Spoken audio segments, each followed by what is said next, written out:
They told her she didn't belong. The woman in basic tactical gear who dared ask to shoot at a Navy SEAL training range. No credentials, no military ID, no explanation of which unit she served in. Just quiet confidence as the instructors mockingly suggested she try the civilian range in town. She walked away without argument, leaving behind only her matte black rifle. Then a curious seal touched the weapon's biometric scanner, revealing a digital display no one was prepared for. 359 confirmed kills, verified ops, redacted.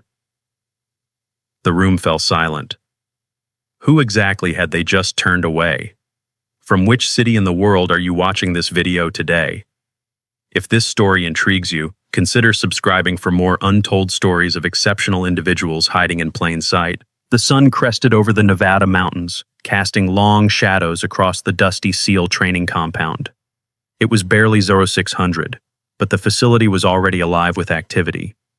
Operators moved with precision through various drill stations, their synchronization speaking to years of elite training. The crack of rifle fire echoed from the far range where snipers were running qualification drills. Lark Adair parked her weathered pickup truck at the perimeter fence, the vehicle as unassuming as its driver. She sat for a moment, hands still on the wheel, watching the compound through dark sunglasses. Her features were angular but not harsh, her brown hair pulled back in a practical knot at the base of her neck. Nothing about her appearance demanded attention. She wore simple tactical pants and a fitted long-sleeve shirt, quality gear but without patches or insignia, the kind of outfit that could belong to an enthusiast, a contractor, or someone who simply knew what worked in the field. With practiced efficiency, she retrieved a simple black range bag and a longer hard-shell rifle case from the truck bed. Her movements were economical, without wasted energy. She approached the checkpoint with quiet confidence, her stride measured and controlled. Master Chief Rayburn stood at the security post, his weathered face a testament to decades of service. His eyes narrowed slightly as he spotted the civilian approaching. He straightened to his full height, shoulders back, the embodiment of military authority. "Restricted area, ma'am," he called out before she reached the perimeter fence. "Can I help you?" Lark stopped at a respectful distance, setting her rifle case vertically beside her. "Good morning, Master Chief," she said, her voice carrying a calm certainty that suggested familiarity with military protocol. "I was hoping to use your long-range course, just passing through the area." Rayburn's expression didn't change, but his posture shifted slightly.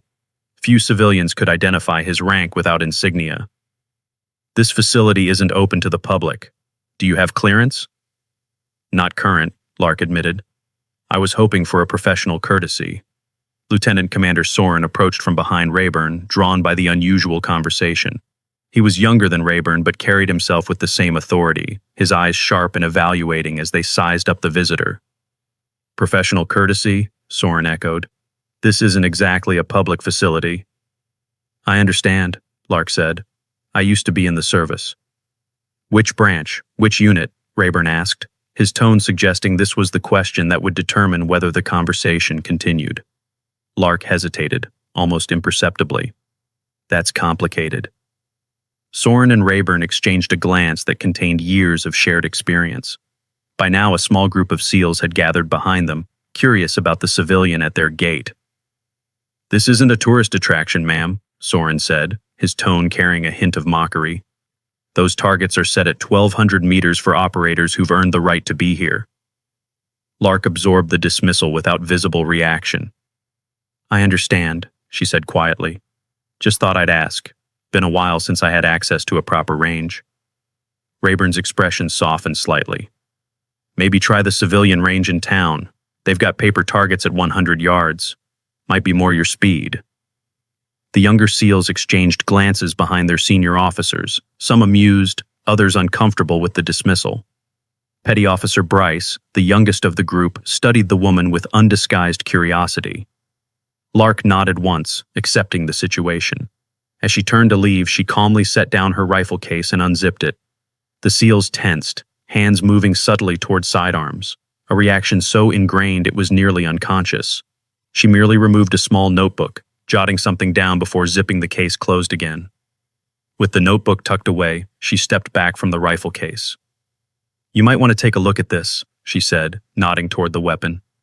The optics need calibration. Without another word, she turned and walked back to her truck, leaving the rifle behind. The SEALs watched in confusion as her pickup pulled away, disappearing down the dusty access road. "Did she just leave her weapon?" Bryce asked, breaking the silence. Soren frowned. "Apparently so." "What kind of person just abandons a rifle?" another SEAL asked. Curiosity got the better of Bryce once Lark's pickup disappeared in a cloud of dust. He approached the case cautiously, kneeling beside it. "Can't just leave a weapon unattended on a military installation," he said, as if justifying his interest. Rayburn nodded. "Check it out, but be careful." Bryce unzipped the case with the caution reserved for potential explosives. Inside lay a rifle unlike any standard-issue weapon, matte black with modifications that some of the SEALs recognized as cutting-edge and others they'd never seen before. "This is custom work," Bryce said, carefully lifting it from the case. "Really expensive custom work." The rifle was perfectly balanced, significantly lighter than it appeared. The suppressor was integrated into the barrel design rather than an attachment, and the stock had been modified for optimal stability at extreme ranges. "What's this weird indent on the stock?" Bryce ran his thumb over what appeared to be a small sensor. The action triggered a small digital display embedded in the magwell. Numbers illuminated against the black metal. 359 confirmed kills, verified ops, redacted. Stunned silence fell over the group. Soren shook his head. "That's got to be some kind of joke." "That's not possible," another SEAL said. "The highest confirmed count in SEAL history is under 200. Chief Rayburn stepped forward, taking the weapon from Bryce. His expression had changed completely, eyes widening as his fingers found an almost invisible marking near the trigger guard, a symbol resembling an eclipsed sun with a dagger through it. "Oh my God," he whispered, his voice so altered that his team turned to look at him in surprise. "Chief?" Soren prompted. Rayburn stared at the symbol, his face ashen. "This is Umbra issue." "Umbra?" Bryce asked. "Never heard of it." "You wouldn't have," Rayburn said, his voice hushed. "Joint CIA JSOC program. Blacker than black. They officially never existed." "Then how do you know about them?" Soren challenged, arms crossing defensively. Rayburn's eyes went distant, seeing something far beyond the Nevada desert. 15 years ago in Kandahar, my first team, we were pinned down in a valley with no extraction possible, surrounded, outgunned, certain to die. The SEALs gathered closer, sensing a rare story from their normally reserved leader. "Someone came for us," Rayburn continued. "A lone operator. Never saw a face, never got a name. Just precision fire from positions no one should have been able to reach. 37 confirmed enemy KIA. Our extraction suddenly became possible." "One operator?" Soren asked skeptically.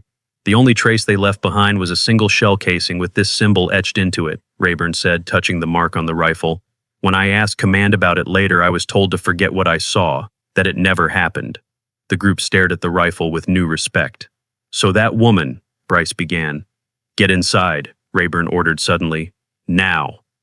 Back inside the command center, they placed the rifle carefully on a table while Soren accessed a classified terminal. His fingers moved rapidly over the keyboard as he searched for any record of Lark Adair. "Nothing in any standard database," he reported after several minutes. "No military service under that name." "Try the symbol," Rayburn suggested. Soren entered a specialized search query. The screen immediately flashed red with a security protocol warning. "Whatever this is, it's above my clearance level." Rayburn reached for a secure phone. "I need to make a call." 20 minutes later, the room had transformed. The rifle remained on the table, but now it was treated like a relic. Nobody touching it, everyone keeping a respectful distance. Rayburn's face was grim as he hung up the phone. "My contact at the Pentagon nearly had a heart attack when I described the rifle and the woman," he explained to the team. "He's sending a classified file through secure channels. Should be here any minute."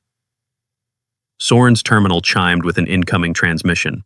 The file that appeared was heavily redacted, black lines obscuring most of the text, but it contained a single mission photo from a helmet cam, a figure in specialized gear, face obscured, standing amid the aftermath of what looked like an impossible extraction. The timestamp matched Rayburn's Kandahar rescue. "It's her," Rayburn said quietly. "Who exactly is she?" Bryce asked, staring at the shadowy figure in the photo.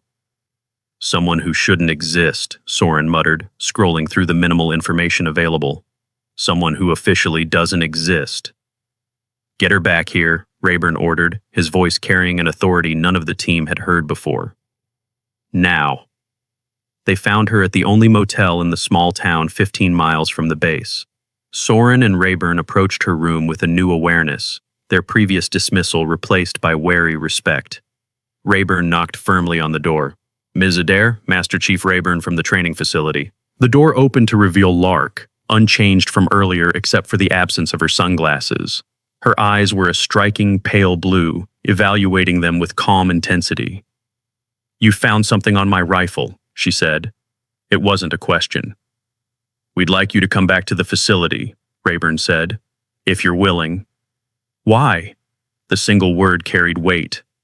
"Because I owe you my life," Rayburn said simply. "Kandahar, 2010.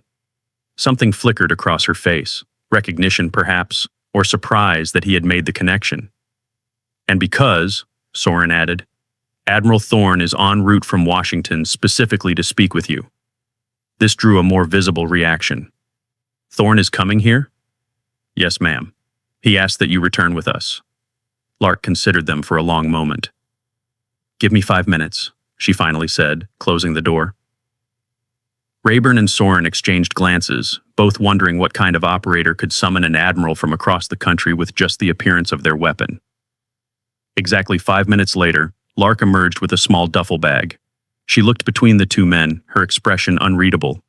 "The rifle," she said. "Is it secure?" "Yes, ma'am," Rayburn assured her. "Under guard in our weapons vault." She nodded once, satisfied. "Then let's not keep the Admiral waiting." They drove back to the facility in silence, each lost in their own thoughts. Rayburn kept glancing at Lark in the rearview mirror, trying to reconcile the unassuming woman with the shadowy figure from his memories of Kandahar, the operator who had appeared from nowhere to save his team when all hope was lost. As they passed through the security checkpoint, every SEAL on duty snapped to attention, word having spread through the compound about their unusual visitor. The woman who had been dismissed hours earlier now walked through the facility with an escort of senior officers, her presence commanding a respect none of them fully understood yet. The stage was set for a reunion 15 years in the making, between a ghost the government denied existed and the admiral who had created her. Admiral Thorne arrived at the SEAL facility 2 hours later in an unmarked government vehicle. Unlike most flag officers who traveled with an entourage, Thorne came alone. He wore his service whites despite the desert heat, the 4 stars on his shoulders catching the sunlight as he stepped from the car. At 65, Thorne carried himself with the rigid posture of a man who had spent his entire life in uniform. His closely cropped hair had gone completely white, contrasting with eyebrows that remained stubbornly dark. Deep lines framed his mouth and eyes, evidence of decades of difficult decisions. The facility commander met him at the entrance, saluting crisply. "Admiral, we're honored by your presence, sir." "Where is she?" Thorne asked without preamble. "In the conference room, sir, with Master Chief Rayburn." Thorne nodded once. "And the weapon?" "Secured in our armory, as requested." "Good." Thorne straightened his already impeccable uniform. "I'll see her alone first." The commander led Thorne to the conference room door and then stepped aside. The admiral paused, took a breath, and entered. Lark stood as the door opened, her posture shifting subtly from relaxed to alert. She didn't salute. She was a civilian now, if she had ever truly been military. But she straightened to her full height, chin up, shoulders back. "Admiral?" she said, her voice neutral. "Adair." Thorne closed the door behind him. "You look well." "Civilian life agrees with me." Thorne studied her for a moment. "So it seems. Though I admit, this is not how I expected to see you again." "I didn't expect to see you again at all," Lark replied. "That was rather the point of our arrangement." The admiral gestured to the chairs. "May we sit?" They settled across from each other at the conference table, the familiar dynamic of briefings and debriefings automatically reasserting itself. 8 years, Thorne said. "You've stayed completely off the grid." As instructed. "And yet here you are, walking into a Tier 1 training facility carrying an Umbra-issued weapon with enough digital fingerprints to trigger every national security protocol we have." Lark's expression didn't change. "I wanted to shoot. You could have used any range in the country. Not at the distances I need." "Need or want," Thorne challenged. Does it matter? Lark countered. Our agreement was that I disappear, not that I forget everything I am. Thorne leaned back, the chair creaking under his weight. Fair enough. He paused. Did you know Rayburn would be here? Lark shook her head. Pure coincidence, though perhaps not entirely unwelcome. You saved his team in Kandahar. I did my job in Kandahar, Lark corrected, as I did in Mogadishu, and Damascus, and Karachi. The name hung between them, heavy with unspoken history. Karachi, Thorne repeated softly. Is that why you came here? The anniversary? Lark's eyes flashed with something, anger perhaps, or pain quickly suppressed. I don't observe anniversaries, Admiral. Don't you?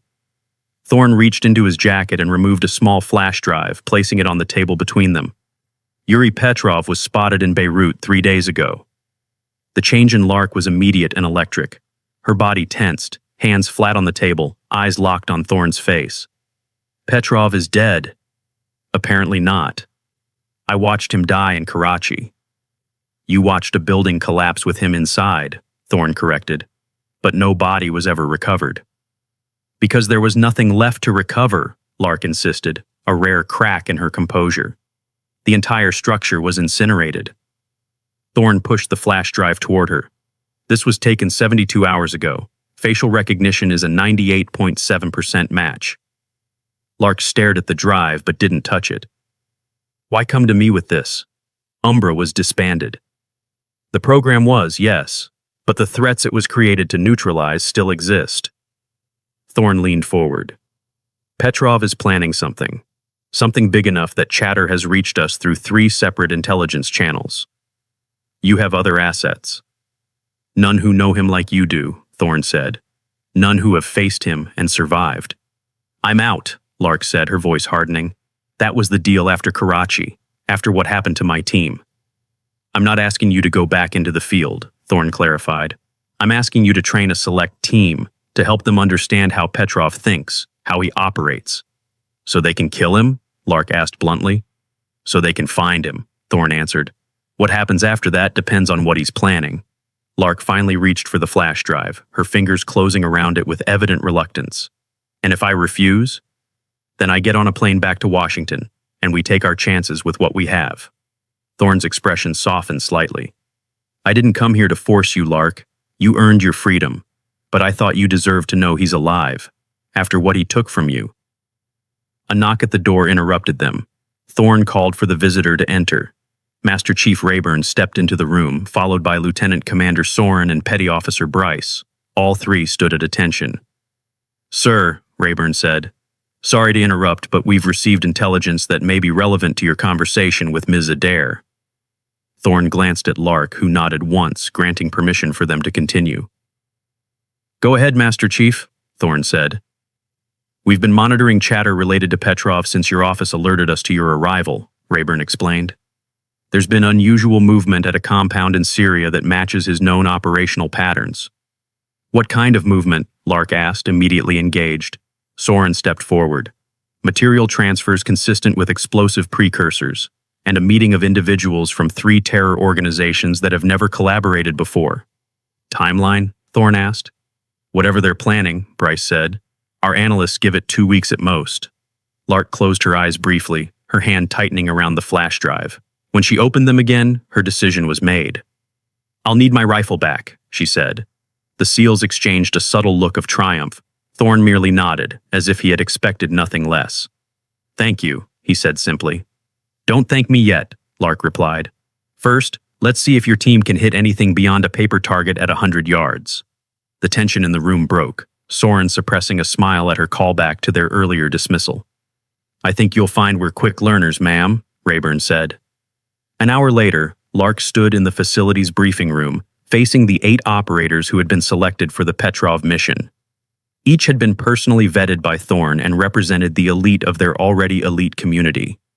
They watched her with expressions ranging from skepticism to undisguised curiosity. Her rifle sat on a table beside her, a visual reminder of her credentials. My name is Lark Adair, she began without preamble. For 8 years, I was the primary field operator for a program called Umbra, Most of what I did during that time remains classified at levels above your current clearance." She activated a screen behind her, displaying a grainy image of Yuri Petrov, a man in his 50s with cold eyes and a distinctive scar running from his left ear to his jawline. "This is your target, Yuri Petrov, former Spetsnaz commander, later private military contractor, now terrorist facilitator. He specializes in bringing together disparate groups for coordinated attacks." Soren raised a hand. "If he's been active for that long, why haven't we heard of him?" "Because everyone who gets close to him dies," Lark answered flatly. "Everyone except me." The room fell silent. 3 years ago in Karachi, my team tracked Petrov to a compound where he was meeting with representatives from Islamic State splinter cells. The operation was sanctioned as capture or kill. We chose kill.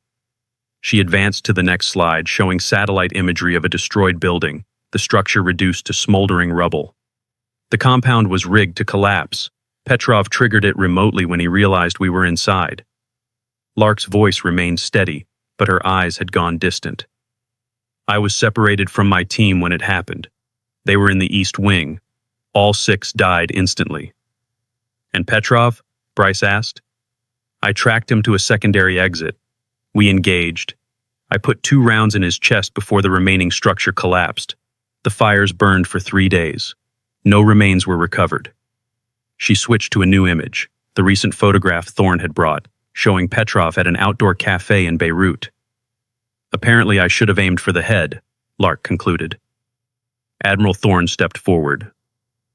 "Ms. Adair has agreed to prepare you for what you'll face. Petrov is not just a target. He's one of the most dangerous men alive. Understanding how he thinks, how he operates, will be critical to your success." "With all due respect, Admiral," one of the SEALs said, "why not send Ms. Adair? Seems she has the most experience with this target." Thorne glanced at Lark before answering. "Ms. Adair's service to her country has concluded. Her role is advisory only."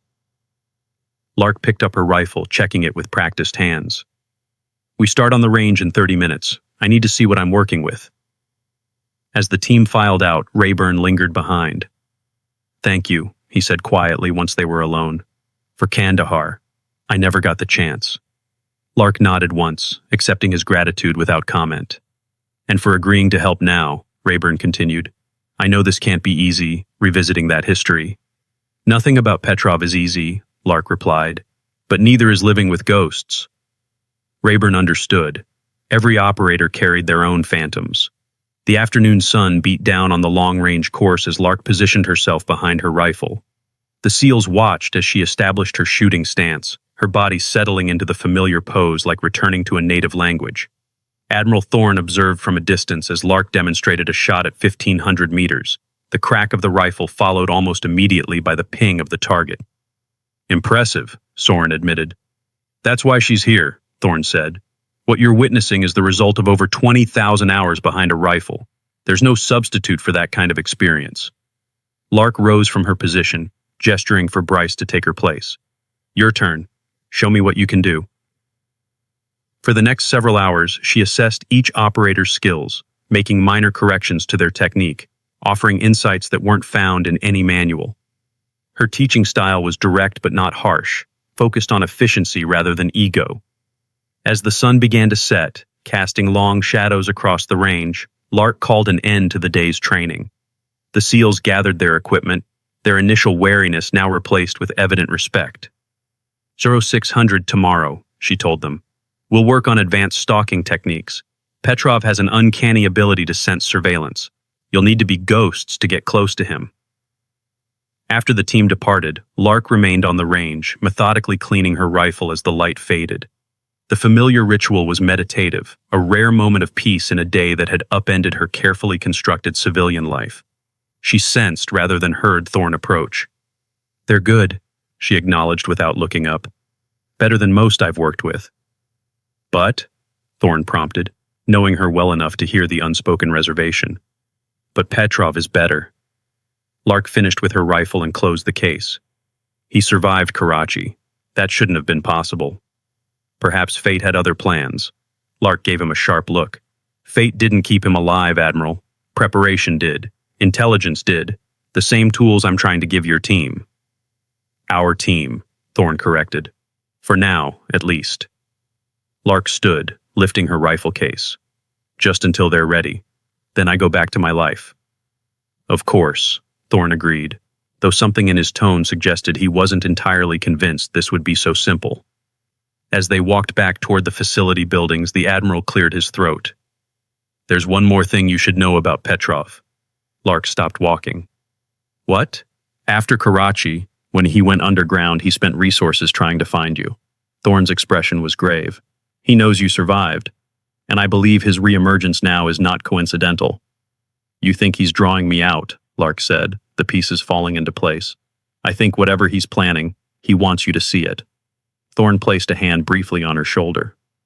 Be careful, Lark. This isn't just about training them. It's about protecting you, too. Lark absorbed this information, her face revealing nothing of the calculations surely happening behind her eyes. Then we'd better make sure they learn quickly, she said finally, because Petrov won't wait for us to be ready. They continued toward the building, two veterans of shadows and secrets, united once more by a threat only they fully understood. Dawn broke over the training compound with the promise of another scorching Nevada day. Lark was already on the range before the first hint of sunlight, her rifle assembled and ready, taking shots at targets barely visible in the dim light. Each round found its mark with a precision that seemed almost supernatural. Rayburn approached quietly, two steaming mugs in hand. Thought you might want this, he said, offering her coffee. Lark lowered her rifle and accepted the mug with a nod of thanks. Old habits. I always shoot better before the world wakes up. How long have you been out here? Since 0400. She took a sip of coffee. Need to ensure the equipment is properly calibrated. They both knew the rifle wasn't what needed calibration. After yesterday's revelations about Petrov, sleep had likely been impossible. The team's assembling in the tactical room, Rayburn said. Thorne received new intelligence overnight. 20 minutes later, Lark stood before the assembled operators, all traces of fatigue hidden behind a mask of professional focus. Admiral Thorne had surrendered the floor to her, a silent acknowledgement of her expertise. Petrov specializes in multi-point attacks, she explained, bringing up schematics on the main screen. He never targets just one location. He creates chaos through simultaneous strikes, often with different methods and different operatives who never meet each other. She advanced to the next slide, showing 3 locations highlighted on a map. Based on the latest intelligence, we believe he's planning coordinated strikes against these targets: a water treatment facility in Berlin, a power station in Madrid, and a communications hub in Rome. Individually, none would be catastrophic. Together, they could destabilize European infrastructure for weeks. Timeline? Soren asked. 8 days, Thorne answered from the back of the room. We have assets moving into position near each location, but they'll need your team to neutralize Petrov himself. And where will he be? Bryce inquired. Lark changed the display to a satellite image of an isolated compound in the mountains of northern Syria.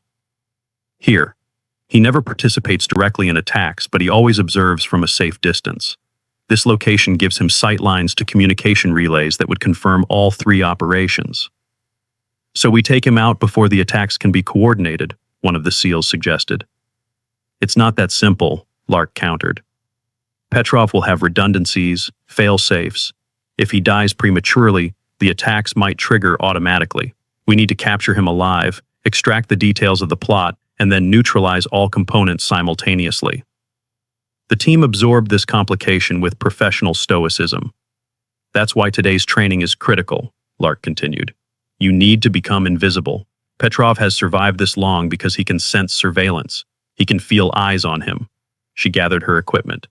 We move to the field training area. Bring full kit. What you learn today may determine whether you live or die in Syria. The field training area sprawled across several acres of desert terrain, designed to simulate various environments operators might encounter. Lark had requested specific modifications overnight: additional cover points, surveillance cameras, and motion sensors that would alert her to the team's movements. Your objective is simple, she told the assembled operators. Reach the central structure without being detected by me or the sensors. And if we're detected? Bryce asked. Then consider yourself dead, Lark replied matter-of-factly. Petrov doesn't take prisoners. The SEALs exchanged glances, recognizing this was far more than a training exercise. Lark was giving them the experience of facing a man who had eluded capture for decades. "You have 30 minutes to position yourselves before I begin hunting," she said, checking her watch. "Go." As the team dispersed, Thorne approached Lark.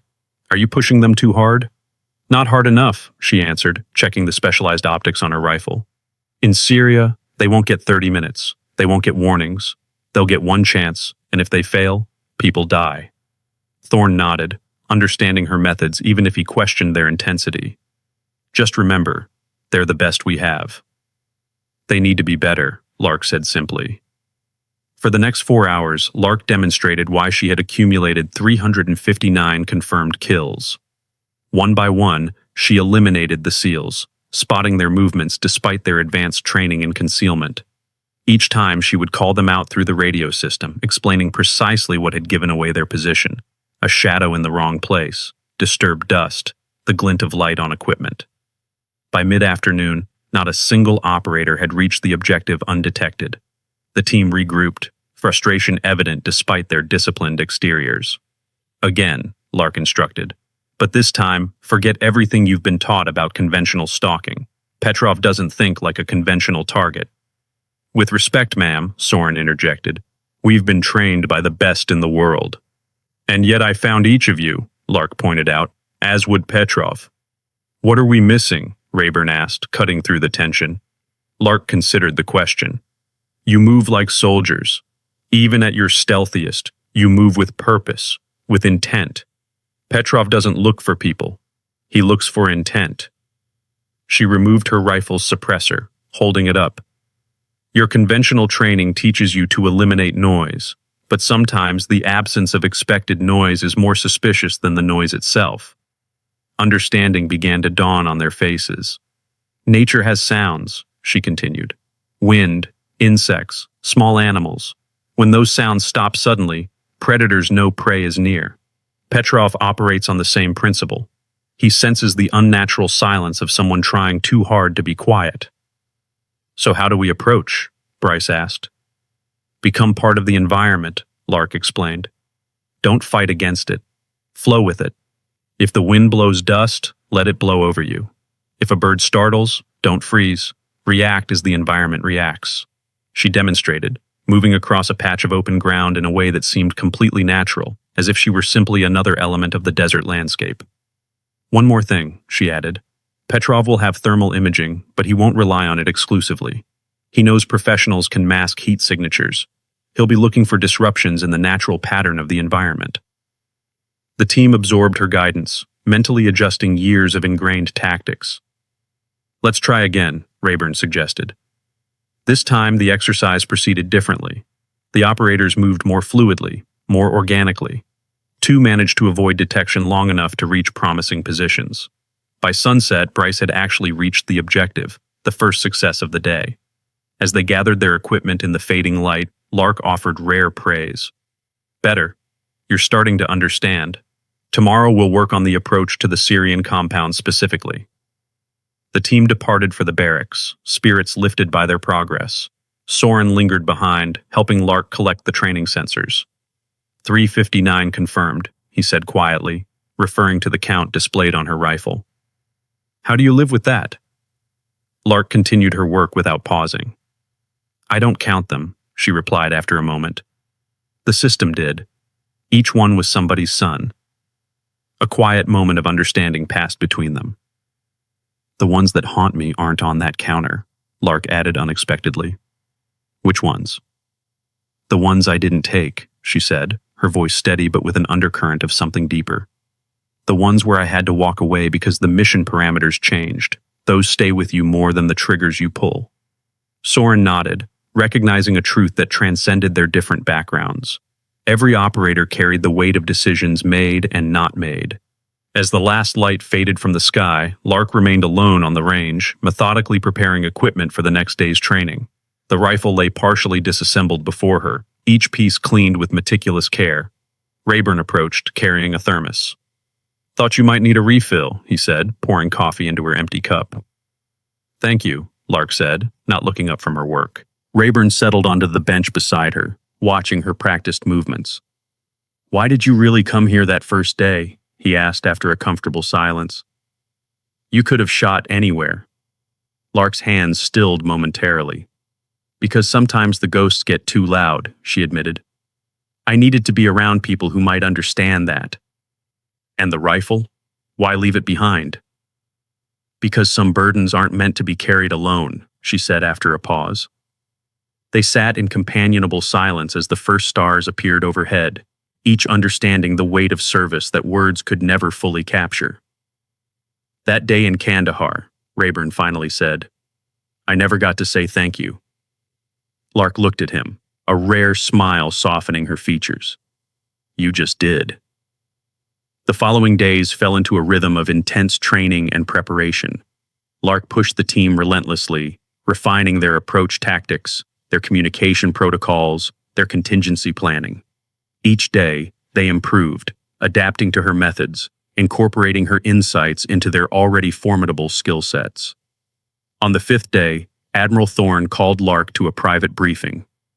"There's been a development," he said without preamble, sliding a tablet across the desk. "Facial recognition picked this up 12 hours ago." The screen showed security footage from an airport in Turkey. A man matching Petrov's description was visible for just a few frames, boarding a private aircraft. "He's on the move," Lark observed. "Yes, and there's more." Thorne brought up a second image, a close-up of Petrov's hand as he handed over documents. On his wrist was a watch with a distinctive band. Lark's expression hardened. "That's Vance's watch." "You're certain?" "It was custom-made, one of a kind." Her voice remained controlled, but her eyes had turned to ice. "Vance was my second-in-command in Karachi. Petrov took it from his body." "He's sending you a message," Thorne said quietly. "He wants you to know he remembers." "He's baiting me." "Perhaps." Thorne studied her carefully. "The question is, are you going to let him succeed?" Lark met his gaze. "I'm not going to Syria, if that's what you're asking." "Good, because the mission parameters haven't changed. The team extracts Petrov alive, neutralizes the threat network, and returns. Your job is to make sure they're ready." "They're ready," Lark assured him. "As ready as anyone can be for Petrov." Thorne nodded, satisfied but still concerned. "Get some rest, Adair. You've been pushing yourself as hard as the team." That evening, as twilight settled over the Nevada desert, Lark sat alone on the firing range. The facility had grown quiet, most personnel having retired for the night. Only the distant sound of a generator disturbed the desert silence. She was cleaning her rifle again, though it didn't need it. The familiar ritual had always centered her, focused her thoughts. The sound of footsteps made her look up. Bryce approached, carrying his own weapon. "Mind if I join you, ma'am?" he asked. Lark gestured to the space beside her. "It's a public range." Bryce sat, beginning his own maintenance routine. "I wanted to thank you," he said after a moment, "for everything you've taught us." "Just doing my job." "No, it's more than that," Bryce insisted. "You could have stayed hidden, lived your life. Instead, you're here, preparing us for something you've already survived once." Lark continued working, but her rhythm slowed slightly. "Petrov took something from me in Karachi," she said quietly. "Something I can never get back." "Your team," Bryce acknowledged. "My family," Lark corrected. "In this line of work, your team becomes your family. Vance, Keller, Hewitt, Morales, DeMarco, Sawyer. They were the best operators I ever knew. The best people." She looked up at the stars emerging overhead. "If I can help prevent Petrov from taking anyone else's family, then maybe some small part of what happened in Karachi makes sense." Bryce absorbed her words, understanding the weight behind them. "We won't let you down," he promised. "I know," Lark said simply. The following morning, the team assembled for their final briefing before deployment. Equipment was checked and double-checked, communications protocols reviewed, extraction plans confirmed. Admiral Thorne addressed the operators. "You ship out at 0600 tomorrow. Between now and then, get your affairs in order, rest, and prepare mentally. What you're about to attempt has never been done before. Petrov has eluded capture for over 2 decades. He gestured to Lark. "But you have something no previous team has had. Insight from the one person who has faced him and survived. Listen to her. Trust her guidance. The SEALs nodded, their expressions solemn but determined. Any final advice? Rayburn asked Lark. She considered the question carefully. Petrov will have planned for every conventional approach. He'll expect certain patterns, certain tactics. Your advantage lies in being unpredictable while remaining disciplined. Lark picked up her rifle, running her hand along the barrel. This weapon has 359 confirmed kills registered to it, but the most important shot I ever took with it was one that missed. The team leaned forward, intrigued. In Karachi, I had Petrov in my sights before the building collapsed. Center mass, 2 rounds. He should have died instantly, but something, body armor, luck, fate, kept him alive. She looked each operator in the eye. Don't make the same mistake I did. When you get your shot, make it count. The world can't afford for Petrov to escape again. As the briefing concluded, the operators filed out to make their final preparations. Rayburn was the last to leave, pausing beside Lark. After this is over, he said, what will you do? Go back to my life, Lark replied. Such as it is. Rayburn nodded, understanding what remained unspoken.